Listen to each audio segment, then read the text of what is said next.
దోపిడీ వెనుక Nepal gang Delhi jail నుంచే అమలు కల్పన ద్వారా ఆపరేషన్. ఇది 3 ముక్కల్లో చెప్పాలంటే రిటైర్డ్ ఐపీఎస్ ఆఫీసర్ భార్య హత్యకు సంబంధించిన సమరీ. రిటైర్డ్ ఐపీఎస్ ఆఫీసర్ భార్య హత్య కేసులో సంచలన విషయాలు వెలుగు చూస్తున్నాయి.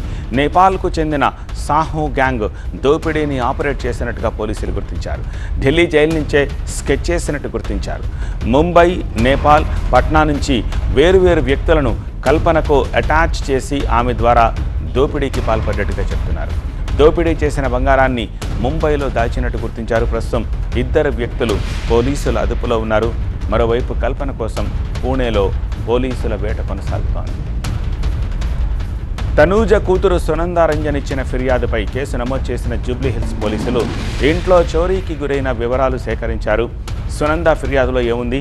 తనూజ మెడలో ఉండే మంగళసూత్రం, 4 గోల్డ్ రింగ్స్, ఇయర్ రింగ్ కనిపించట్లేదు. 8వ తేదీన మా అమ్మ ఫోన్ స్విచ్ ఆఫ్ చేసి రావడంతో బెడ్రూమ్ దగ్గరికి వెళ్ళి చూశాను. బెడ్షీట్, పిల్లో హాల్లో పడి ఉండడంతో షాక్ అయ్యాను. బెడ్రూమ్లోకి వెళ్ళి చూసేసరికి మృతదేహం బోర్లా పడి ఉంది. రెడ్ కలర్ క్లాత్తో చేతులు కట్టేసి వైట్ కలర్ క్లాత్ నోరు మూసేసినట్టు ఉందని పోలీసులకు ఇచ్చిన ఫిర్యాదులో వివరించారు సునంద. 2 స్క్రూ డ్రైవర్స్ నేలపై పడి ఉన్నట్టు ఫిర్యాదు చేశారు.